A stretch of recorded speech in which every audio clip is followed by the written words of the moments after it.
एक बहुत popular term है हीट ऑफ द मोमेंट।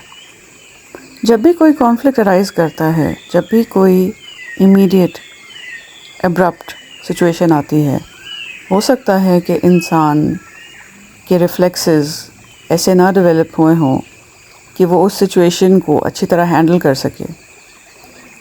तो हीट ऑफ द मोमेंट में क्या करना चाहिए? हीट ऑफ द मोमेंट की अगर पहले से प्रैक्टिस कर ली जाए, पहले से जहन बना लिया जाए कि मैंने किसी भी कॉन्फ्लिक्ट को ख़ुद को अफेक्ट नहीं करने देना, मैंने फेलियर नहीं बनना in the heat of the moment, मैंने अपने आसाब पर काबू रखना है, मैंने अपने मूड पर, अपने इमोशंस पर कंट्रोल रखना है and not the other way around. I will not be controlled by my emotions. I will control my emotions. तो heat of the moment में हम कैसे एक्ट कर सकते हैं?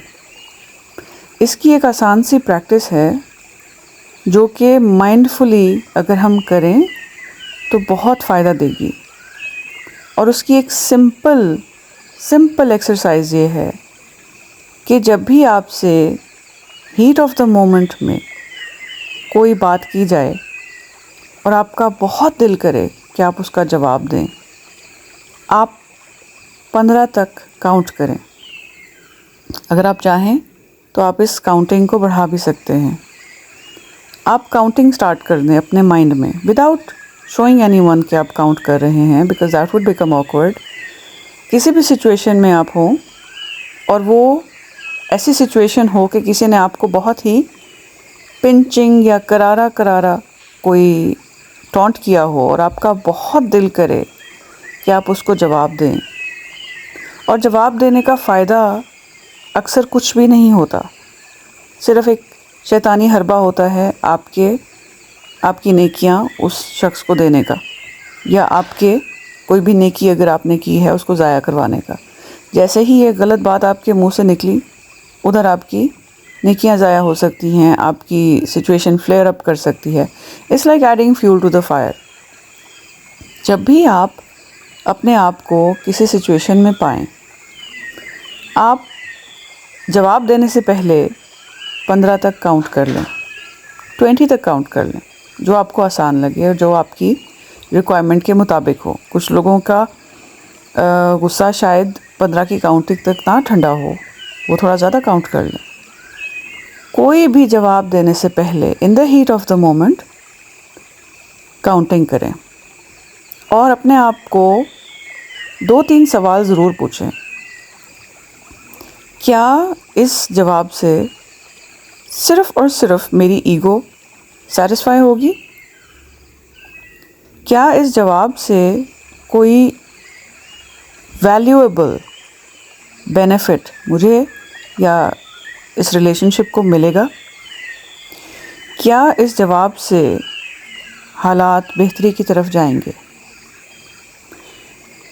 इन तीनों के आंसर्स आप अपने आप को डिमांड करें उस वक्त in the heat of the moment. पहले से अगर आप इसकी प्रैक्टिस करते रहेंगे तो ये आपकी सेकंड नेचर बन जाएगा, ये आपके रिफ्लेक्स में आ जाएगा। और जब कभी भी कोई आपको उकसाने की कोशिश करेगा, because there are always people in our lives जो कोशिश करते हैं कि किसी महफ़िल में या किसी गैदरिंग में जब हम इकट्ठे हों, वो ऐसी बात करें जिसका हम उनको जवाब दें और उल्टा हमारा मजाक बने, या वो अपनी किसी बात को जस्टिफाई कर सकें कि देखा मैंने कहा था इसकी ज़ुबान ऐसे चलती है, देखा इसने मुझे उस वक्त ये बात कही थी, तुमने नहीं मानी। व्हाटएवर, XYZ, कोई भी रीज़न। किसी को मौका मत दें कि वो आपको फोर्स कर सके कुछ भी बोलने पर, unless and until it is something good and it is something that will benefit or favor goodness। हर खैर की चीज़ को बोलने में जल्दी करें, हर बुराई की चीज़ को बोलने में यही काउंटिंग वाला मेथड आप यूज़ कर सकते हैं। और स्पेशली जब आपको इस चीज़ की आदत पड़ जाएगी तो ये आपका सेकंड नेचर बन जाएगा और ये आपके रिफ्लेक्स में आ जाएगा। This is one of the best ways in which you can handle or cool down any conflict. क्योंकि आर्ग्यूमेंट कभी भी किसी रिलेशनशिप को बेहतर नहीं करता. ख़ास तौर से हमारी जो करीबी रिश्ते हैं उनके अंदर ये बहुत बड़ी ऑब्जर्वेशन है कि आर्ग्यूमेंट से वो रिश्ता कभी भी इम्प्रूव नहीं करता. उसके लिए दूसरी अप्रोच अपनानी पड़ती है. उसके लिए बेहतरीन लिसनिंग हैबिट्स डेवलप करनी पड़ती हैं और बेहतरीन कम्युनिकेशन हैबिट्स की स्किल्स डेवलप करनी पड़ती हैं विदाउट टॉन्टिंग एंड अब्यूजिंग. तो कॉन्फ्लिक्ट्स में अब्यूसिव इंसान के साथ भी यही तरीका है कि उसको तो बिल्कुल ही जवाब ना दिया जाए, और अगर अब्यूसिव नहीं भी है तो बेहतरीन तरीका यही है, चाहे वो फैमिली हो, चाहे वो आपकी वर्क प्लेस हो, चाहे वो कोई सीनियर हो, जूनियर हो, कोई आपको जैसा मर्ज़ी बुरा जुमला कहे, आपने आगे से अपना मकाम, अपनी वैल्यूज़, अपनी रिस्पेक्टफुल पोजीशन से नीचे नहीं उतरना, उनके लेवल पर नहीं आना उनको आंसर करने. तो this is a part of emotional intelligence. This is a method that will enhance and develop a great level of emotional intelligence in you. इस छोटी सी एक्सरसाइज से आप किसी भी कॉन्फ्लिक्ट को बहुत खूबसूरती के साथ हैंडल कर सकते हैं और आप एक्चुअली उस कॉन्फ्लिक्ट का आउटकम कंट्रोल कर सकते हैं. And you will be the one controlling how much damage can actually take place in that conflict.